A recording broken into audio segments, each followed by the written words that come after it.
is the Muppet Babies. We were just talking about this off air. So, first appearance of the Muppet Babies is Muppets Take Manhattan, which happens to be Nick's first acting role, sort of. He's an extra in the crowd, correct? Yeah. I'm standing in the back cheering. I think we're going. I can't remember what we're chanting, but we're chanting something in the background. Okay. Well, was Piggy a diva? I mean, was she sort of, full of herself on set? Yeah, we were told not to look her in the eye. That's what I've heard. She's got that great scene with Charles Grodin in that movie. It's just hilarious. That's a funny movie. But the first two Muppet movies were great. They were great, and I watched I think all of us probably watched the Muppet Show, the original one, which was also hilarious. And tons of satire. I always found it far more funnier than Sesame Street, and and it's all Henson's crew doing the same stuff. But the movie had a dream sequence with the Muppet Babies, and that's what launched the cartoon in the 80s, which we all watched. So we have a new Muppet Babies show now from Disney Junior, which is, I guess, their channel for the 4 to 7-year-old children, and they're catching heat because one of the boy characters, Gonzo, I guess he's a boy, he's an alien, but he was presented as a princess. And basically, they all the characters attend a royal ball. Although Gonzo wants to wear a dress, 2 characters say that boys are supposed to wear night costumes. However, a fairy rat father grants Gonzo's wish to become a princess. And later in the show, Piggy tells Gonzo, "We met the most amazing princess, but they ran away, and all they left behind was this." And Miss Piggy holds up this slipper. So Gonzo says, "Everyone, there's something I need to tell you. The princess who came to the ball tonight was me." And then he magically puts on this dress, and he's got like these weird, I don't know, like things around his eyes. And he says, "I'm Gonzarella." And as a part of the ensuing conversation, Piggy apologizes. "Oh, Gonzo, we're so sorry. It's so nice of us to tell, it wasn't very nice of us to tell you what to wear to our ball." And another character adds, "You're our friend, and we love you any way you are." So Candace Owens and conservatives are going crazy over this.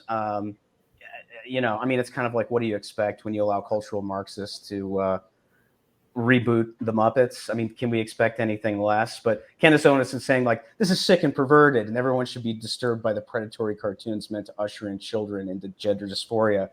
Bring back manly Muppets, and whatever that means. Well, can I just say, I think that, as a straight white woman who has been the chairman of a gay group, I think like when you look at like the trans stuff in the drag queen library, these are not LGBT people doing this. These are bored white women that are trying to be hip and cool.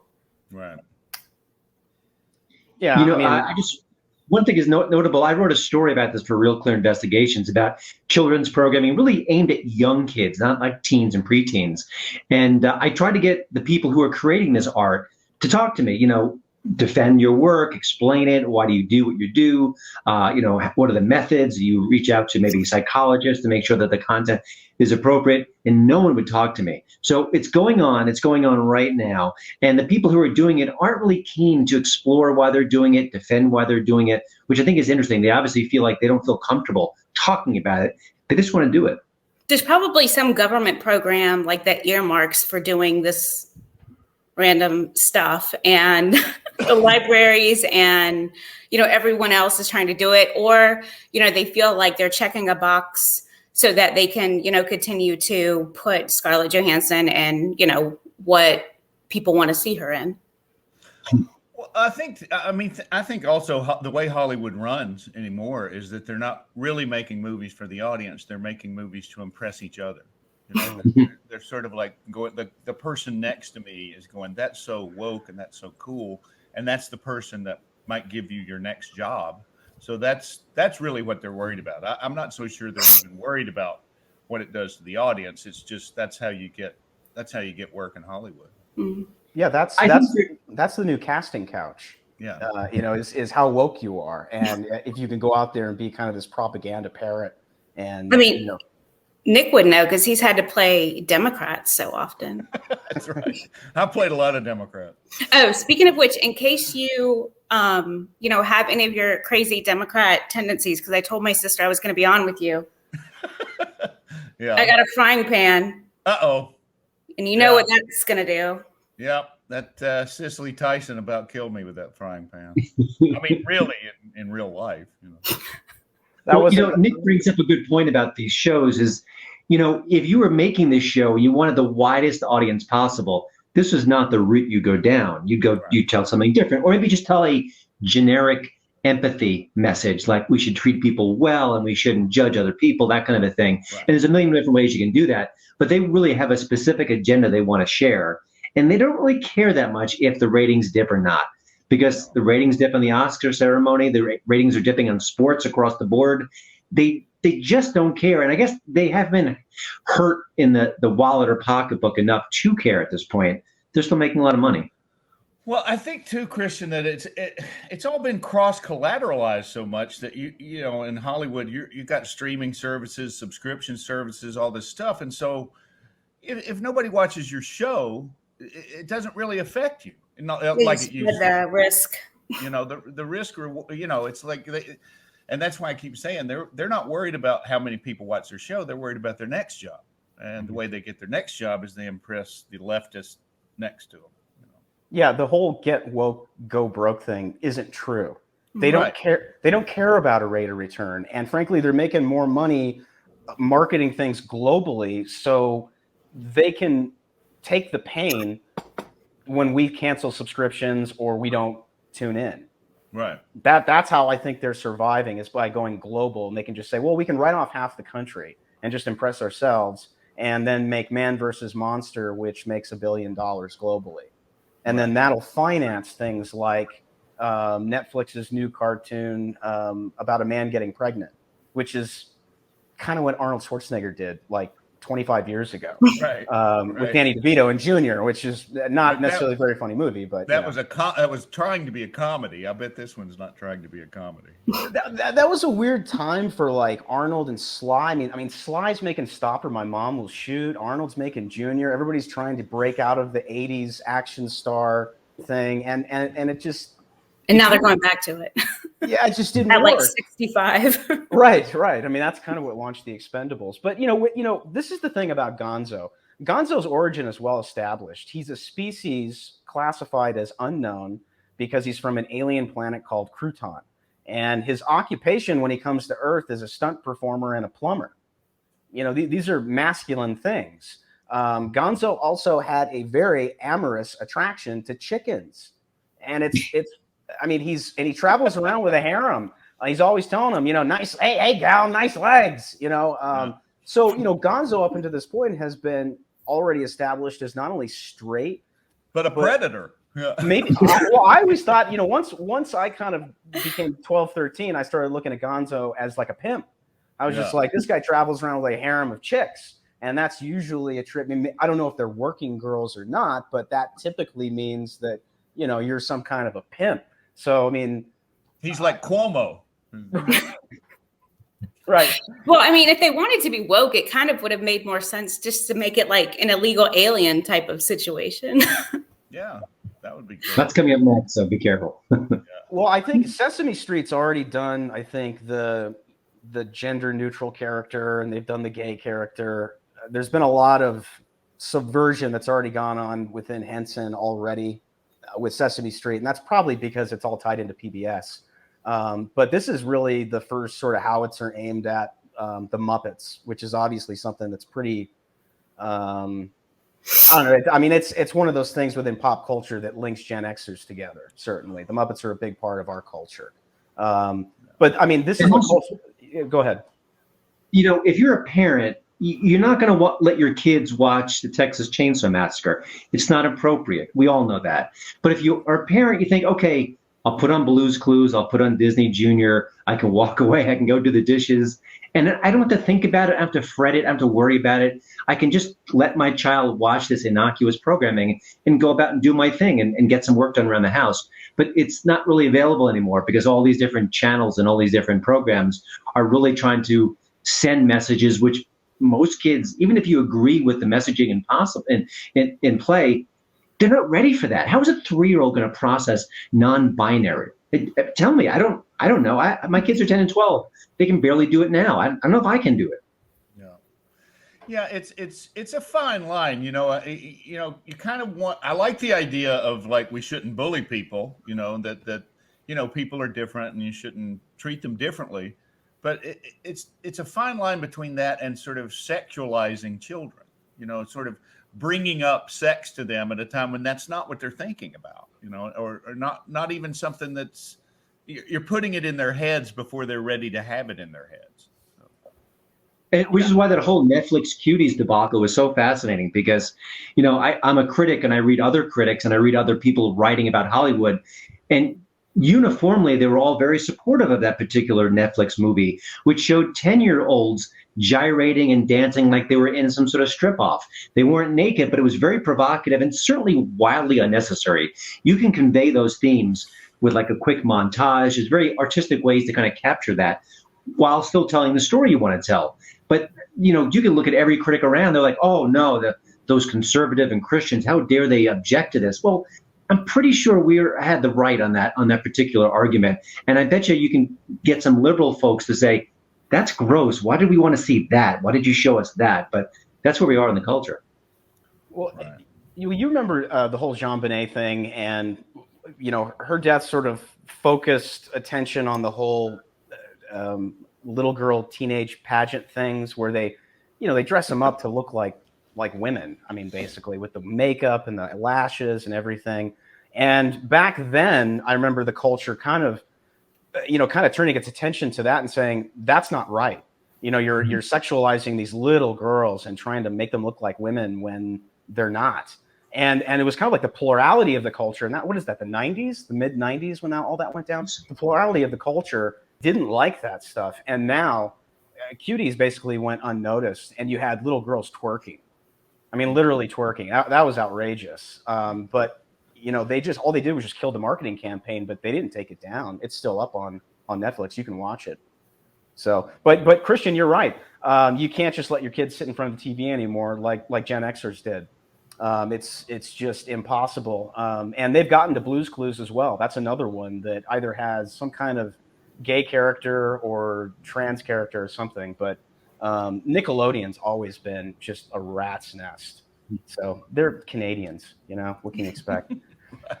But this whole thing, I just kind of look at this as being sort of the MO of the cultural Marxists. They subvert things that we love and hold valuable by tearing it down, reconstructing it in their own sick, twisted image in order to normalize their own sick, twisted behavior and beliefs. And then when you don't love it and cherish it as you did the original, then you're a bigot, you're a homophobe, you're a racist, you're a sexist, you're a Nazi, you're a domestic terrorist. Maybe you're now like a biological terrorist if you're not, vaccinated. So it's just rinse, wash, repeat each time. And I just, conservatives are like, why are they going after the Muppet Babies? And it's like, because you love it. That's why. When are we going to learn that this is what they do? This is what communists do. They destroy everything they touch, especially when we love it and it's part of the inherent culture. It's just par for the course. Their job is to subvert the culture and destroy it. That's really all. And their thinking stops there. They don't know what they really want to replace it with. They just want to destroy what is, and it's a way to exercise control. The old communists back in the Whittaker Chambers days, when he wrote Witness in 1961 and exposed all the communists in the government, he talks about how the one of the main thrusts of the communist movement was to destroy the family unit. They were all encouraged to have sex with multiple partners and not be faithful to anybody, because that's how you create a totalitarian society. When your only allegiance is to the state and not to a family member, not to a God, not to any sort of morals or set of principles outside what the government tells you to do, then they don't have enough control. And so that's why they want to destroy every institution that we have, and they've done it. They've destroyed Hollywood, they've destroyed academia, they've completely taken over most of our institutions, even FBI, even law enforcement now, and they're working on the military. So they're really going about the business of destroying society, and we're kind of all sitting around and watching it happen. Well, this is Sun Tzu. I mean, you subdue an enemy without fighting. This is what Yuri Bezmenov talked about in '84 with ideological subversion. What the KGB actually spend their money on, about 99%, is infiltrating institutions to take them down from within. This is Khrushchev telling Nixon when he was VP, we're going to take down your country without ever firing a shot. The only difference is it's China now. And it's Chinese money, I think, which is the main influencer in all this entertainment at this point, because all this money is spread around globally at this point, because that's how the hedge funders and the bankers and the elites look at the world. It's a world market. There's no sovereignty to America anymore within the elites. Doesn't seem like it. And all these businesses like the NBA and the entertainment business, they're kind of looking at each side and going, I think the communists are going to win, so I'm going to be on that side. They got 1 billion customers, right? Yeah. They can't count on half the country here, so why not just go over there? NBA ratings were really interesting. Jordan's Last Hurrah brought in about 20 million viewers, as I recall, 2025, which is like Who Shot JR numbers. I mean, those are big numbers. And this last one, the finals, was like roughly 8 million, I think. So, I mean, they've been hit hard, man. And it's not just the BLM messaging and the SJW stuff. I watched the finals because I wanted to watch my sons. I hadn't watched them since 93 in the finals. And I can't believe how much the game sucks, Nick. Yeah. It's just a jump shooting league. This instant replay has completely ruined the game. The guys can't be physical anymore. They can't bang around unless you're playing against the Suns. But the league's very different. And the last I watched was probably like 2010, Amari Stoudemire kind of Suns era. And then I just bailed once they got rid of him. I was like, okay, this isn't fun anymore. So, but it's just crazy that they're banking everything on China. So I want to circle back to China and Hollywood. I've been fascinated by, I wasn't aware of this until recently. The Chinese box office has been dominated of late by Chinese made films. And I think that what China has done is sort of learn how we make the big glossy blockbusters and kind of emulate that. And now they just kind of flood the market with their own product, which is more propagandistic and more rah-rah China. And all of a sudden, the American-made movies aren't doing as well. And then I imagine down the road, then China could just say, "Oh, we don't even want your product. We have our own. We don't need you." And all sort of that the kneeling to China and sort of taking out anything that would be minorly critical of China. All that may have been for naught. I mean, it worked for a while, got a lot of money out of it, but maybe the future is not going to be that lucrative. Did they rope-a-dope us, or did they rope-a-dope Hollywood? Well, yeah, they've stolen everything else. Why wouldn't they steal that? Yeah, but it's kind of like, hey, we'll give you money for a while, and then we'll start making our own, and then we just won't need you. I mean, that's the ultimate rope-a-dope, man. Yeah. I think I told Christian this story a long time ago, but I was pitching a movie to this small kind of studio that had been making kind of reasonably low budget action movies. And so I had this movie and I pitched them to it. They read the script. They really liked it. We had called me in. We had a meeting. And at one point in the meeting, one of them said, "Yeah, we think this is really good. Do you think we could change it so that it would appeal more to the Chinese?" And I go, What do you mean? What are you talking about? It was like a border movie. It was like the last Rambo movie kind of. Yeah, movie. I know what you're talking about. and the guy, I started laughing, and I realized they were serious. And I said, "What do you mean?" And he said, "Well, if you make the bad guys change the terrorists to Japanese, the Chinese really hate the Japanese." Okay, let me think how that works. The Japanese but I invade the border, and what do they want? They want everybody to be nicer. I don't get it. What? So the original villains are obviously Middle Eastern. I know the script. So, and I understand the impetus that the Middle Easterners have to usurp the border because they're teaming up with MS-13 in the script. But what the hell would the Japanese? What would they care? What are they mad about? Nagasaki or something? You got a They're road mad group? about people using forks and spoons. You must use these. You must use the chopsticks. I see. I don't know. It just doesn't make any sense. But hey, you know what? That's probably where they could probably access, some money if you. That's did what he something. said. Because they did the same thing with Red Dawn with the remake. They turned it was originally Chinese, and then they digitally removed the insignias and stuff in post and made them North Korean. Right.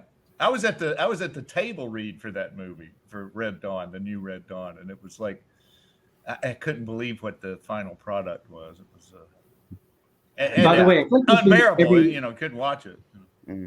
Every 10 or 20 years, we get a really good Hollywood satire, like The Player. Even Sweet Liberty was sort of ribbing Hollywood in a way. I think we need a new one, looking at sort of how the hypocrisy, how woke the industry is, the kowtowing to China. I mean, there's such material to make like a really modern 21st century satire in Hollywood. Of course, the industry will make it have to be made outside the industry, but it'd be great. Well, I think everything's got to be made outside the industry, but that's another story. I think we just need to get in this game. We spend so much time sitting around bitching about things like what they've done to the Muppets. And, you got to get these conservative investors to realize you're going to have to make your own product. You can't expect Hollywood to make it for you. They're not going to.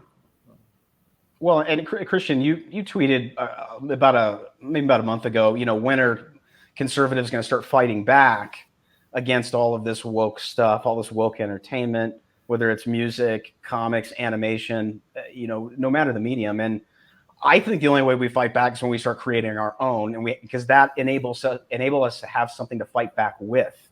It's counter subversion. It's counter.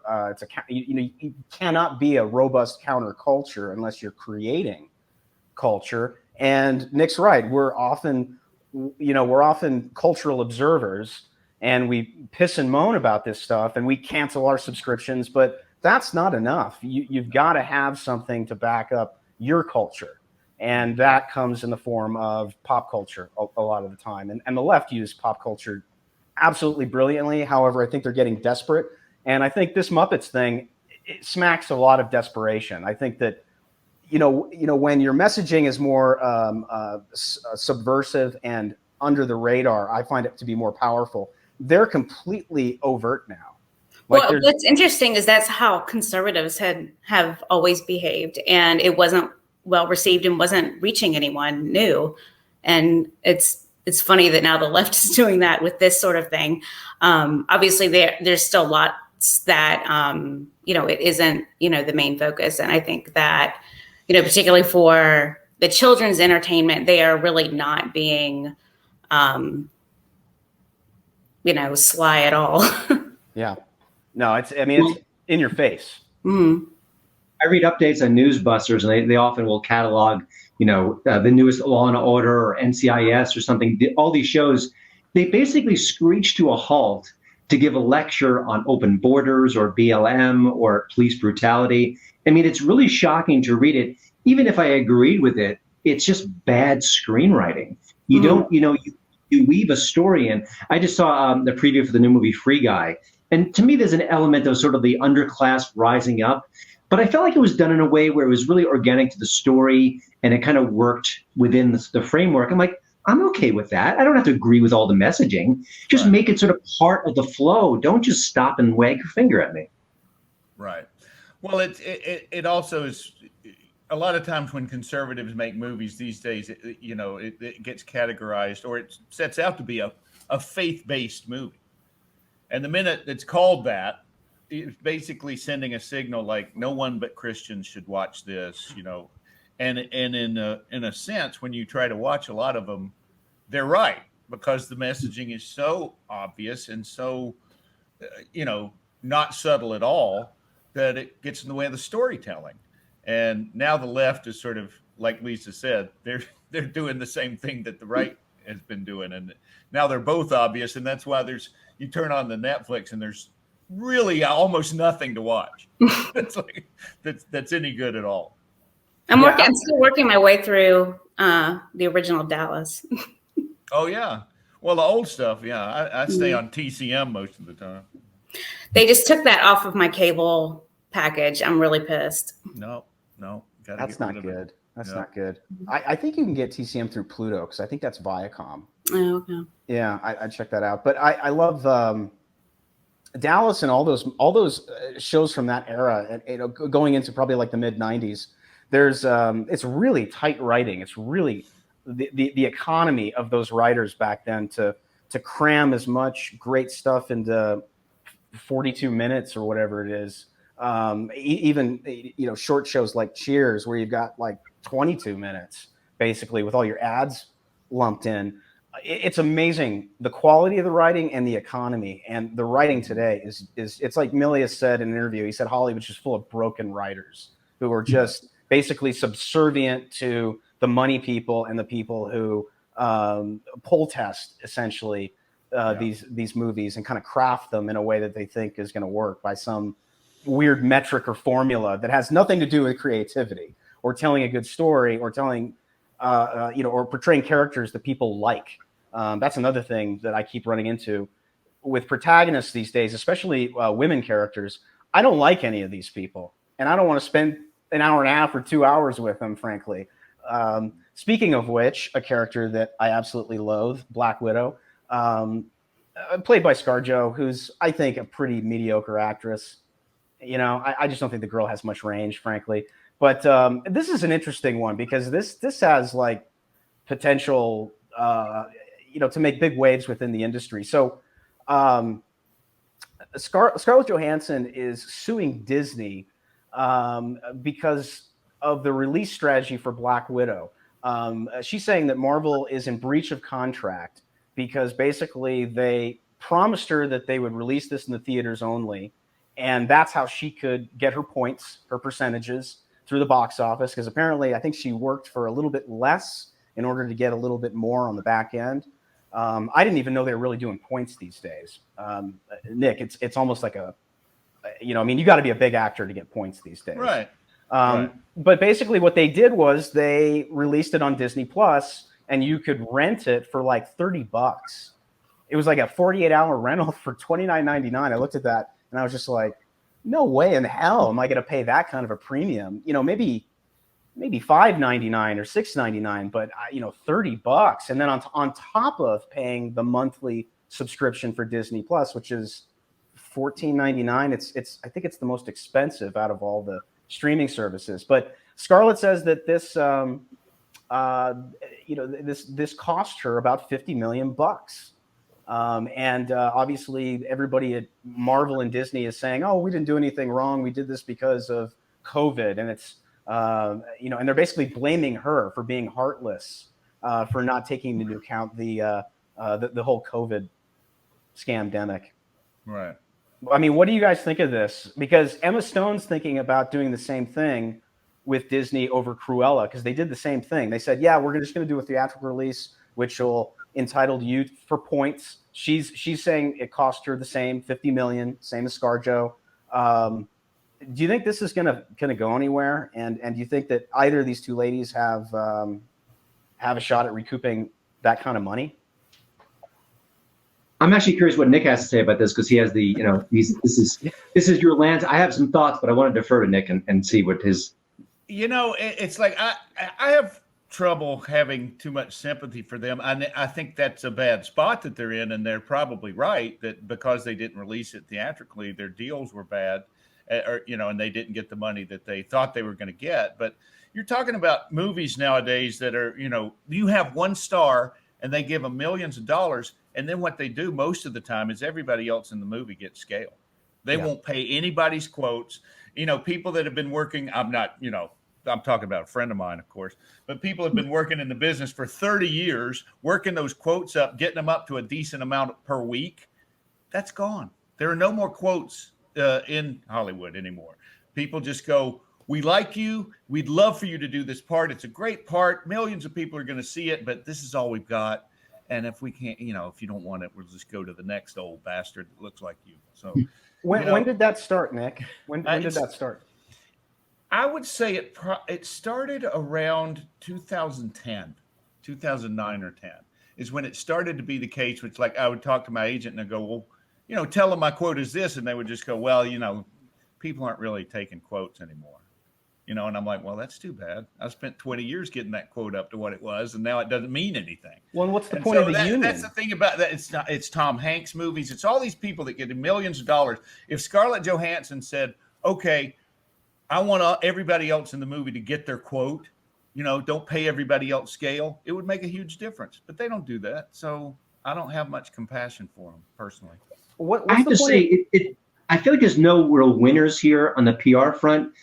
Disney is firing back pretty hard, but also, we all know Scarlett Johansson is fabulously wealthy. I actually think she's a very good actress. I mean, we can go back and forth on that, but she's very successful.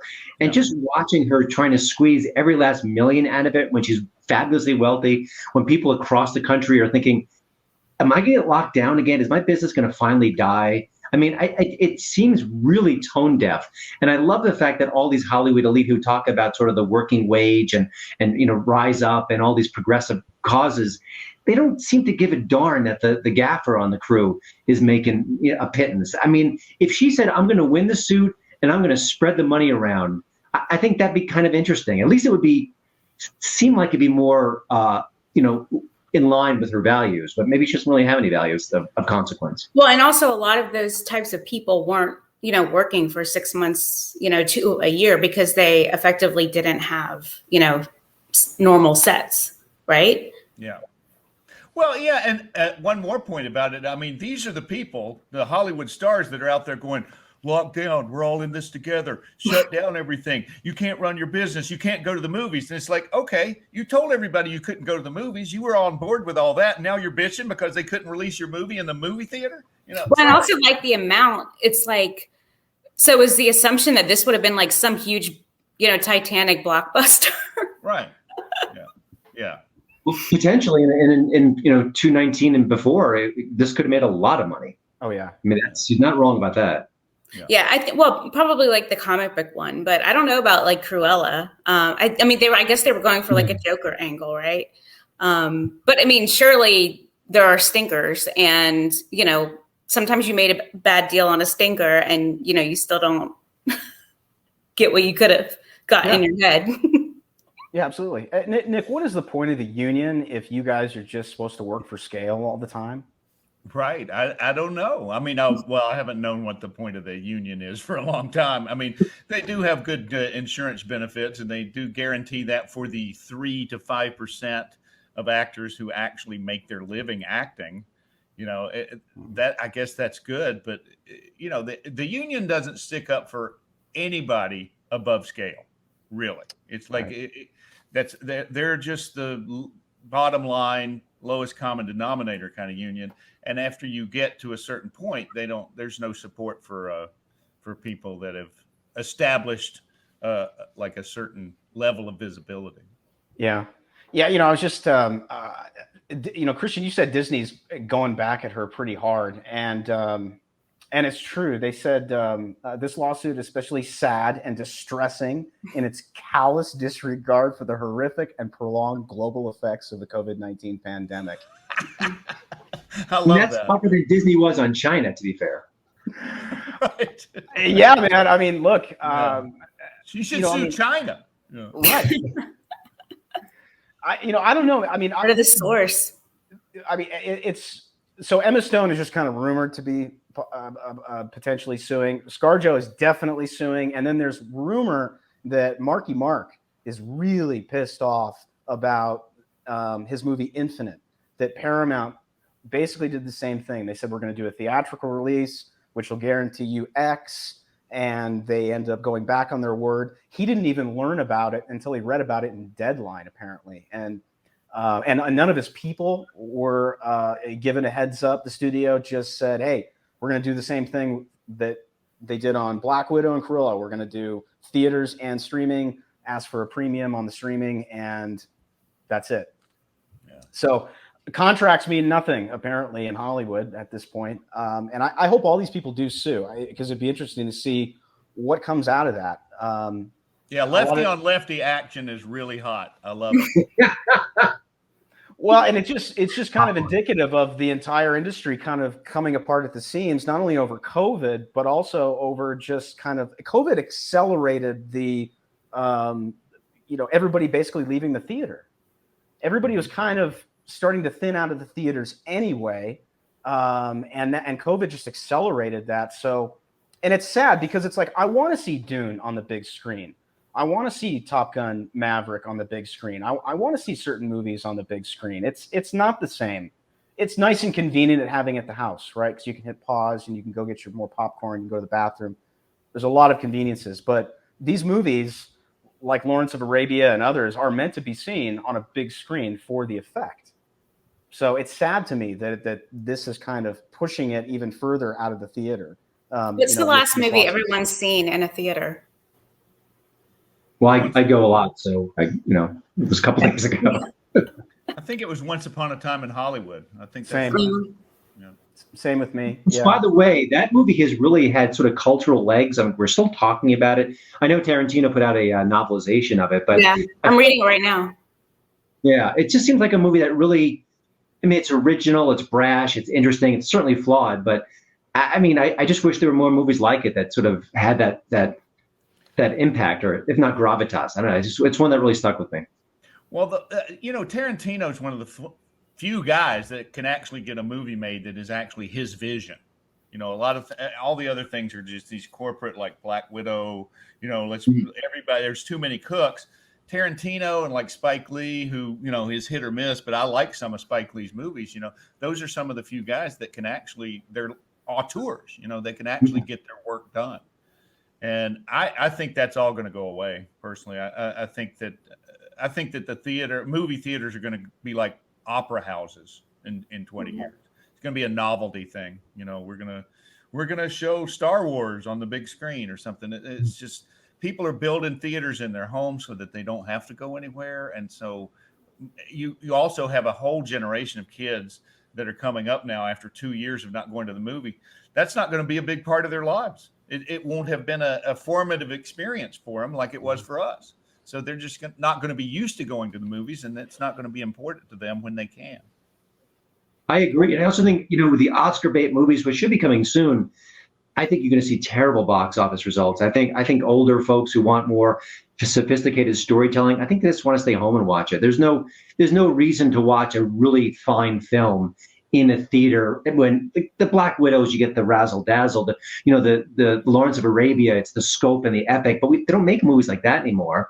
And so if you see like a really high quality film, I think, if you've got a 65-inch TV, which is pretty reasonable these days, right, with a great sound system and no one yakking behind you, I think that might be the optimum view, sadly, Right. The peanut gallery drove me out of the normal theaters, and so I was going to this place called Roadhouse Cinemas, which it's $12.99 per ticket, but you get to pick your seat.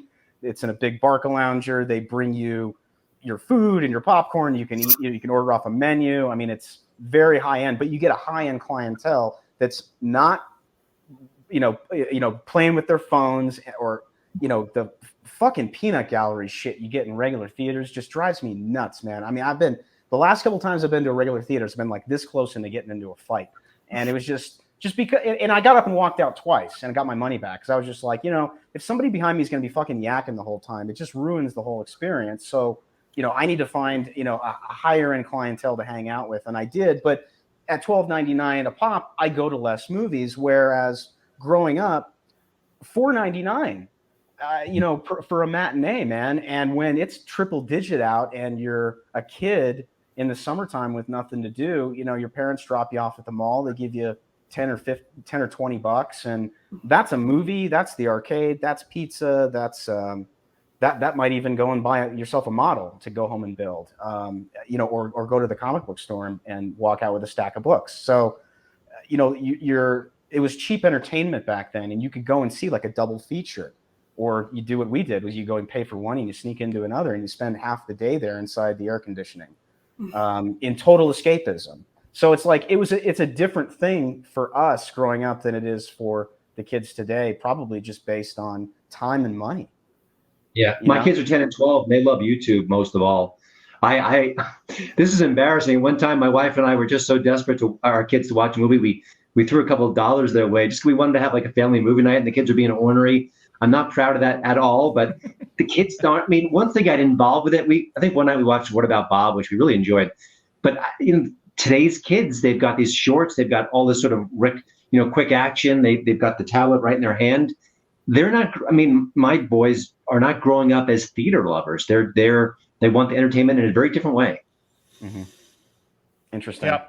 It's also destroying acting, I think, too. I mean, because they've closed all the theaters. You can't do a play anymore. Well, how are you going to learn to act if you can't do a play? I don't know how you do that. You don't learn it in class. I guess you learn by making a YouTube video. That's like the new theater anymore. Well, what's interesting is like, it seems like at the forefront, like maybe the comedians will save us. I mean, they were sort of like the first ones to get vocal and be like, because they don't have an option. I mean, they could do some YouTube stuff. Like Andrew Schultz, who's a friend of mine, actually did really well and, sort of grew his like YouTube and Instagram audience. But, they want to be out on the road. They want things to open. And they've been the ones that have been, right or left wing. And, most of them aren't that necessarily political. They've been the ones about, getting on the road and opening things up.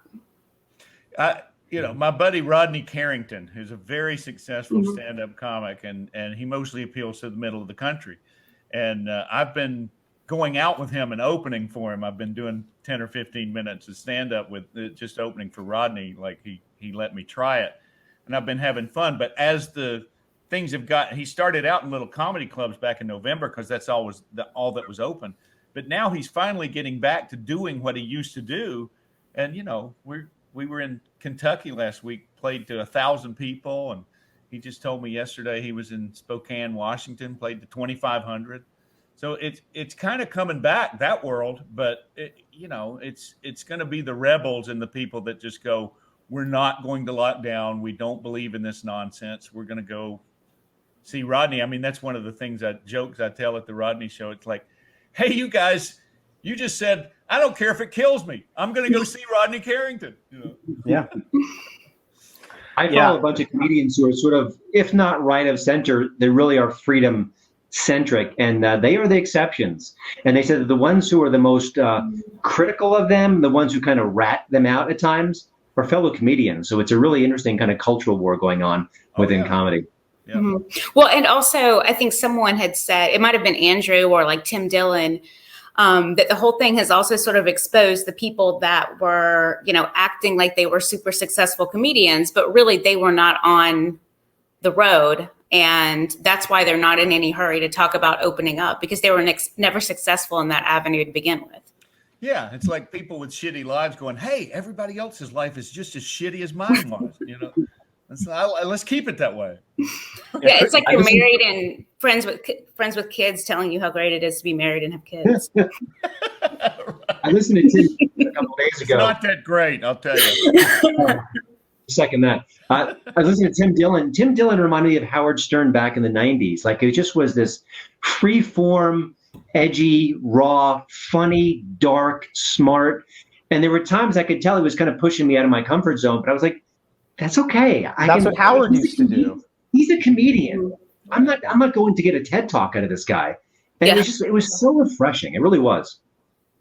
He's hilarious. I think the first thing I saw of him was him doing that video of talking to the insurance agent, where he's describing that he just got into a car accident, killed 2 people, and it's manslaughter and all this stuff. And then all of a sudden, she's like, okay, well, thank you very much. Have a great day. He's like, but I wanted to save money. What's funny is I guess it might even been like a year ago, TBS did this thing because they were kind of like leaning into the fact that everything's closed. And they invited all these comedians to basically just submit YouTube videos each week. And then the audience would vote. And they did not expect like Tim Dillon and Jim Norton to make it like so far. And I think they were trying to like wrap it up. And then, and the guy that ended up winning was like a guy that dresses up as like a magic dragon and is in Vegas. So it was a little bit, more family friendly. But Tim Dillon did one at the very beginning where he was COVID. So he was like, in this COVID type of costume. And he was like, it's really hard when your dad's Bill Gates and your mom's that or something like that. And then at the end, it's so awful. But, because everybody is, anti-COVID. And he's like, I wish I was AIDS. Oh my God. This is like, so much That's- more PC.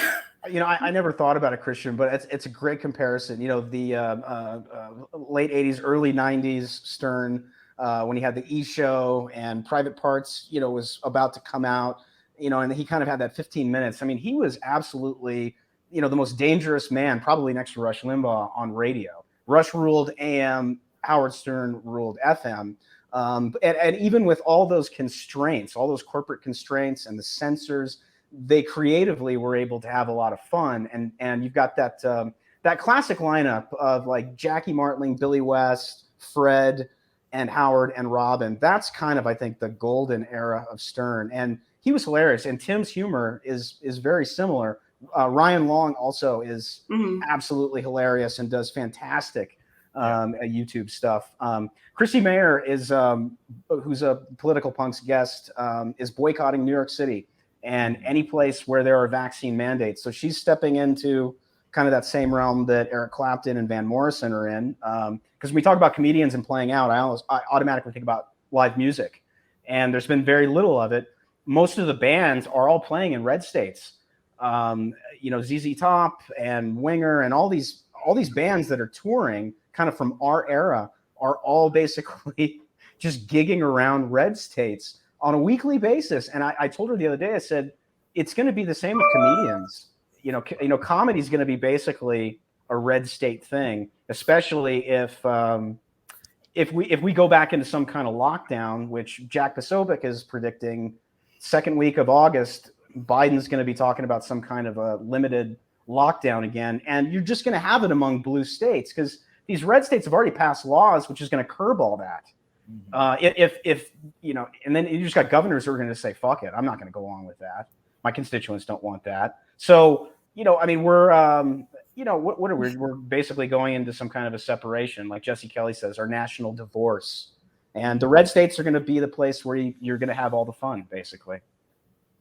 Well, a quick note on the comedians, a lot of them who are kind of going around the gatekeepers and going on YouTube and really crushing it, they often get censored. And I talked to a comedian, Tyler Fisher. I always get his name wrong.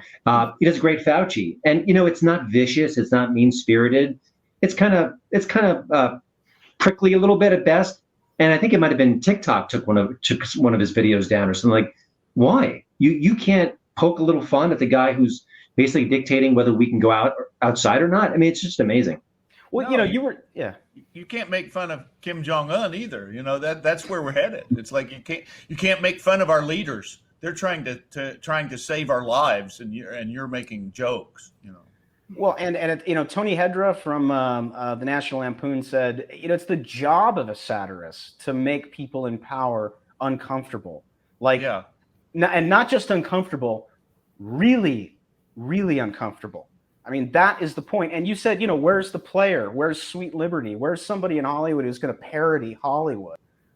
It seems like Trey, Matt and Trey are the only two guys who can really parody Hollywood or parody Kim Jong-un or Kim Jong-il. Otherwise, but I mean, we don't get satire like that because they've driven all the satire out because satire is un-PC and it's not woke. You can't parody people. You can't parody ethnicities, sexual orientation. You can't do any of that anymore. And that's why you don't have a modern player or a modern Sweet Liberty, because those are great films.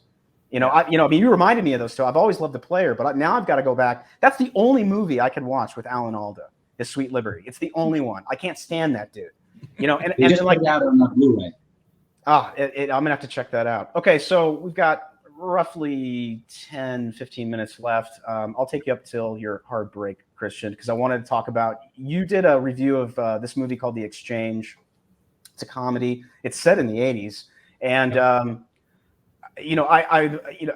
encourage everybody to go read your review because it's a good one and it explains a lot. But you talk about how these modern comedies can't capture the 80s magic. And I kind of take it a little bit further and say they can't even capture kind of that early to mid 90s magic, because there was a lot of great films which were essentially 80s movies and 80s comedies that spilled over into the 90s.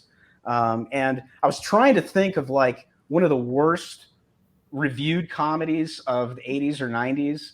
And Hudson Hawk was on last night, and I thought, that's a good one, because that was completely panned by critics. Everybody hated it. Nobody really understood at the time. It came out in '91. It's directed by the same guy that did Heathers, and it's got a couple good writers on it, D'Souza and this other dude.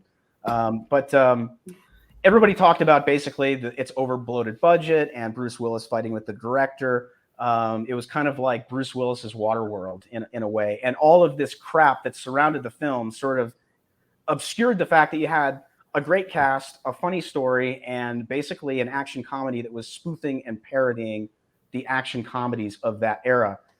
And as bad as that film, as bad as people found that film, and Siskel and Ebert and all these guys just tore it to shreds, it's like a comedic masterpiece in comparison to today's comedies. And that's kind of what I got out of your article was, there's nowhere to go to at this point, because you can't get away with anything anymore. Comedy's been reduced to dick and fart humor, basically. Well, listen, when was the last big blockbuster comedy? Like, think Hangover or Bridesmaids. They don't even. Yeah, I was going to say Bridesmaids is the only one I can think of. That's already 8-10 years old, I'm going to guess. The director, Todd Phillips, who did Hangover, he said one of the reasons why I made Joker is because I don't want to do comedy anymore. They won't let me they won't let me tell jokes. It's really interesting. And just for some background here, the movie I'm talking about is called The Exchange. It's set in the 80s in Canada, and it's about a nerdy kid who says, let me do like the foreign exchange program, because I'll get a kid from France.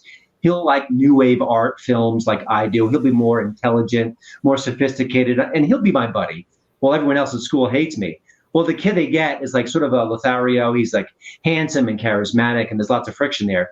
But the kid is also of Arab descent. And there's a whole subplot about how the locals, who are all white, they distrust him because they're all racist. And it's just this sort of finger-wagging moment after moment. And it's not very funny. And it's not I didn't even like the nerdy kid. I actually liked the exchange student better. But just the whole experience, it just completely lacked that 80s, that kind of wonder. Yes, you had the kind of fashions and the mullets and all that stuff. But it wasn't an 80s movie. It was our bad interpretation of it. It's the same with Wonder Woman 84. They got a lot of the aesthetics right, and it looked cool, and it looked like it was this keyhole time travel back into the 80s. But Wonder Woman really piled on this male chauvinism, which I don't remember from the 80s, really. I don't remember that at all. I think people have gotten ruder and more chauvinistic over time, frankly. They're just better at hiding it. But like, I don't remember that from the 80s. And it's the same with you're describing like inherent races of Middle Eastern people, maybe like in extreme cases, maybe like during OPEC or something, people hated the Arabs or were talking shit about the Arabs. But like, seriously, I don't remember like a lot of this stuff as a kid that people are portraying now in these period pieces from the 80s. They make us look like a bunch of Neanderthals or something from that era. And I don't remember it being that way at all. And all the male characters were either dumb or bigoted or hateful or all of the above. And most of the female characters were enlightened and smart. And it just felt like someone today making it back then through this new lens. And again, listen, back in the 80s, we weren't as evolved as we are now, for sure. And there may have been people in that small white town that looked at him askance because he was a different color.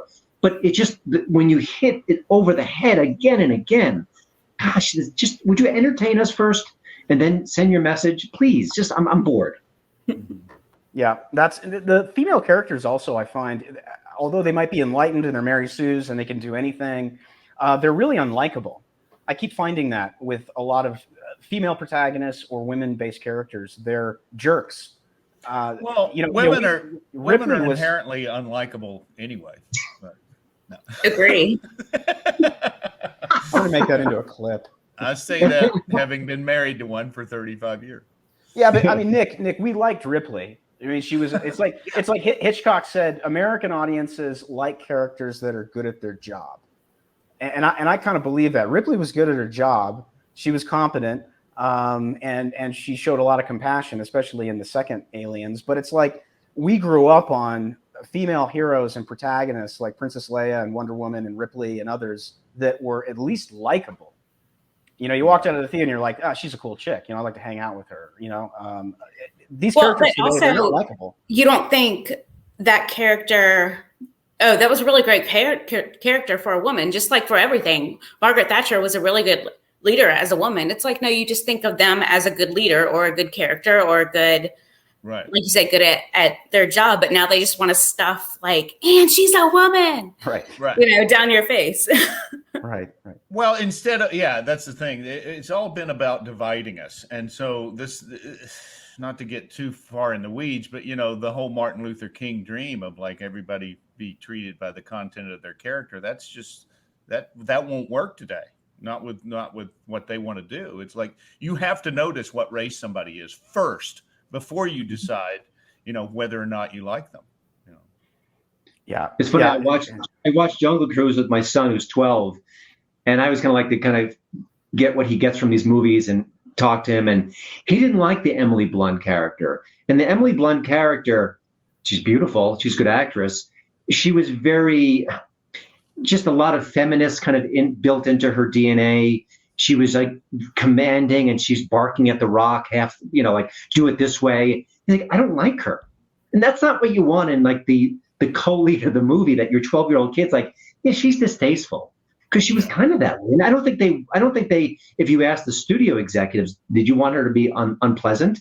They'd say no, she's the heroine of the movie. Yeah.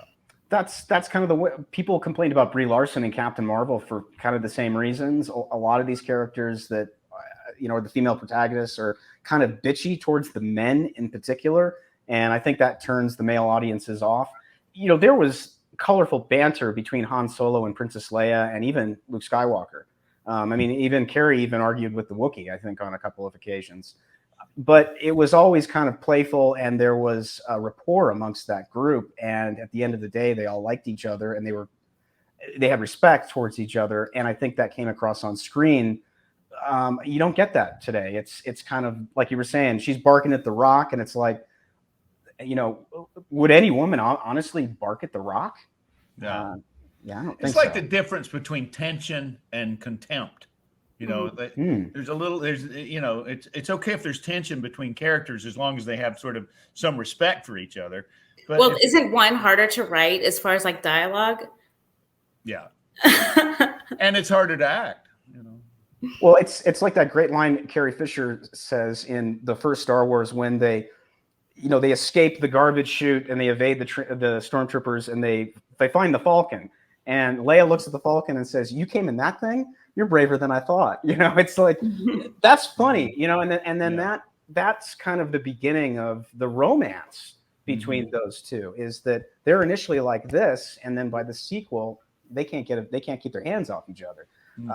And that's part of the fun. With these modern female characters, I can't see it transitioning into that. And largely, they're the same character they were at the beginning, they are at the end. There's no arc. And I'm not saying there needs to be an arc for every character, because I don't think there does. There's certainly no arc for Dirty Harry or Conan, frankly. But like, honestly, these characters are very one-dimensional. I just find them, frankly, incredibly boring. And then I don't want to continue down the adventure with them. And if the female lead falls in love with the male lead, then she's supporting the patriarchy. Yeah, that you can't have that happen. That's no good. So John Nolte often talks about how the women on screen today are kind of their glamour and their sexuality is kind of stripped away, because that's the male gaze. And women are beautiful, and men can be handsome. And Once Upon a Time in Hollywood, there's a scene where Brad Pitt takes his shirt off. He's in great shape. Like, they're movie stars. Let's see them. Let's see Margot Robbie look amazing, because she's amazing to look at. We don't have to hide her. It seems. You don't want to sexually exploit these characters, but they're beautiful movie stars. That should be okay, Yeah, They're just, that's another thing that they're trying to destroy. They're doing that in comic books as well. The physically fit, huge muscular dudes, and especially the physically fit, gorgeous women are now overweight or, kind of chubby or just ordinary looking. And they're not sort of these demigods. They're not these sort of archetypes of beauty and fitness and physicality, that they used to be. And in that sense, I've always said comic books are American mythology. no different than Perseus or Theseus. You look at statues of those characters, and they're exactly the same as what comic book characters, Batman, Superman, Iron Man, whomever, used to be as far as like being physically fit. You know, they're what you put on a pedestal as sort of what you aspire to be, and now they're bringing everything down to earth and making it ordinary. And you know, if anybody can be a superhero, then nobody can be. So, I mean, that's how it works. You know, you're either unique or you're not. So, I did watch some of Suicide Squad last night, Christian. And speaking of Margot Robbie, they cover her up. So there's no sexuality whatsoever. When I colored Harley Quinn, she was scantily clad and sexy, and that was all part of the fun of coloring her. And it's also part of the fun being a customer, because that's what boys want to look at. But James Gunn, I just don't get it. I don't get it. It's a stinker. I fell asleep about 20 minutes in. So, and all the characters are unlikable. I worked on Suicide Squad at DC, and I worked on a really good run with Matt Kent and Patrick Zircher. And I've always said, why didn't they go and just pull what we did from the comics and put it up on the screen? Instead, you just get this garbage. And it's just kind of a soulless, boring movie with a lot of action and a ton of gore and a lot of forced humor, which is kind of James Gunn's style at this point. So enjoy. I know you got to watch it. I liked it more than you did, but it's infantile for sure. And I'm sure the stories that you worked on would be a sort of a better transition, but you get what you get these days, sadly. I know. And it's just, I look at the budget. I mean, they spent a lot of money on that movie, man. It is not a cheap film. That's easily a $250 million movie. And the numbers are not looking good. So maybe they're hoping that it'll translate globally. Who knows? Maybe if they made the Japanese the enemies, Nick. Yeah, right. I was about to say that if you want to see scantily clad women and men with their shirts off anymore, you got to turn on Monday Night Raw.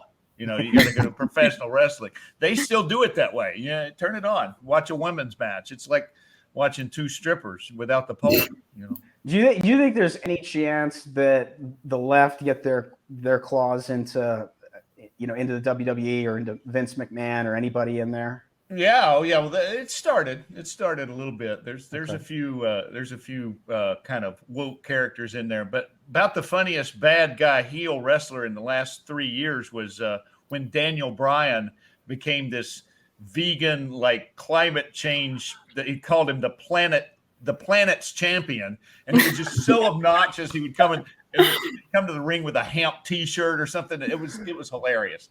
But that only lasted about 6 months because it was kind of controversial. And so, that's what I mean. They can't do the kind of edgy stuff in wrestling that they used to do, and it was hilarious. Man, I mean, that's hilarious. I mean, that's fantastic. That's the kind of lampooning we need more of. Yeah. And the left hate to be lampooned. It's probably they can't stand it. Yeah. That's why they have to shut it down. You can't say that. You can't make fun of Fauci. Yeah. Anyway, speaking of which, has everyone here been tested? For what? Exactly. my patient. BD. I was hoping somebody would come to my door to ask me if I was vaccinated or not, so I could ask them if they'd been vaccinated for maybe human papillomavirus or get them to say, well, that's none of your business. And oh, you don't like talking about your personal health information either. Okay, goodbye. Did anybody get a knock at the door? Because they were doing it in my neighborhood. Every once in a while. Not yet. They think I'm someone else, though. Yeah. Because the same text that I get, free vaccines are available at so-and-so, are the same ones that I got about, voting for Harris and Biden last election. They all think my name is Tram. So I guess they share lists with the CDC. That's wonderful. Yeah, I get stuff, and I get texts, and they think my name is Connor. Like I don't know where this stuff comes from. It's bizarre. So anyway, why don't we wrap it up? Because Christian, I know you gotta take off here pretty soon. Why don't we get everybody to give your social media coordinates, talk about anything you got going on, as far as you can plug whatever you want. Nick, where can people find you online, and what do you got going on? Well, yes, Nick Searcy on Twitter, and I've got a movie out now that people can buy called It's called God Shed His Grace on Thee, and you can buy a copy of it at shedhisgrace.com. And I'm in the middle of finishing another documentary I'm editing now. It's not titled yet, but I'm thinking of calling it The Real Housewives of January 6th. But when I put that one out, I'm sure that'll get me a lot more work in Hollywood. Guaranteed. Lisa, where can people find you? They can find me on Twitter and Instagram, Lisa DEP on Twitter. And if you do want humor, you can look at the Social Justice Warrior Handbook, which is great. Is endorsed by international film and TV star Nick Searcy. That's right. And Brett. And I assume Christian wrote about it at some point. I think I might have. Sure, I spread the word as much as I could. And I appreciate it. That's a great book, which I had a little bit of art direction on, actually. Christian, where can people find you, and what do you got going on? On Twitter at Hollywood in Toto. My website, of course, is hollywoodintoto.com. I have a book out, my first book. It's coming in January, called Virtue Bombs: How Hollywood Got Woke and Lost Its Soul. And nice. I might have a cool new project coming very soon. I can't announce it yet, but if it happens, I'm super excited about it. So stay tuned. Awesome. Everybody can find me at BrettR76. I always forget to promote myself with these shows. I had to remind myself the other day, you should talk about your shit, dude. So at BrettR76 on Twitter, and please pre-order my new project, which is called Black Tide Rising. You can go to blacktiderising.com. It's a new graphic novel. It's an adaptation of a national best-selling series called Black Tide Rising, and it's zombie apocalypse genre. Told from the standpoint of a military family who is actually prepared. Special forces husband, Air Force wife, and 2 teenage daughters in the middle of New York fighting their way off the island in the middle of a zombie apocalypse. And it's actually the zombie apocalypse starts off as a virus. Funny enough. And all the zombies wear masks. They actually tear all their clothes off, which would be preferable to all the face diapers. But yeah. I'm not seeing a whole lot at this point. I see some people masking back up, but it's not like it was. So but I'm not in LA. You should see it in LA. They couldn't wait to put those masks back on. I'm telling you. Virginia too. Yeah. Christian, what's going on in the Mile High City? Denver's they're masking back up again a little bit. It's sort of maybe 50-50 at times. Depends where you go. Are you guys talking about any kind of a lockdown? I haven't heard it yet, Denver-wise. I think the mayor is resisting it. Perhaps he's left of center for sure, but I think there's an economic reason why they got pummeled here, and I think they may be resisting lockdowns for now. Now apparently the economy matters. That's right. Yeah. When you're not trying to actively destroy it for an election. Well, and everybody's magically essential again. It's a miracle. What can I say? So, well, they're making you wear a mask when you go to the gym here, when you go to the grocery store, all that stuff. I don't go to the gym anymore, and I send my son to the grocery store. That's the way it ought to be anyway. Yeah, we're still living free out here in Arizona. So our legislature passed so many laws after the lockdowns that it's not going to fly going forward. So, but that could change. You never know. So anyway, thanks everybody. Sadly, we're out of time. Everybody make sure and subscribe to Political Punk's channel on Rumble and YouTube so you never miss any of our new videos. Like and share this video far and wide. Also follow us on Facebook and Twitter. Until next time, everyone stay frosty. And I just want to thank all my guests. Everybody have a great day. Thank you. Bye. Bye, Cora.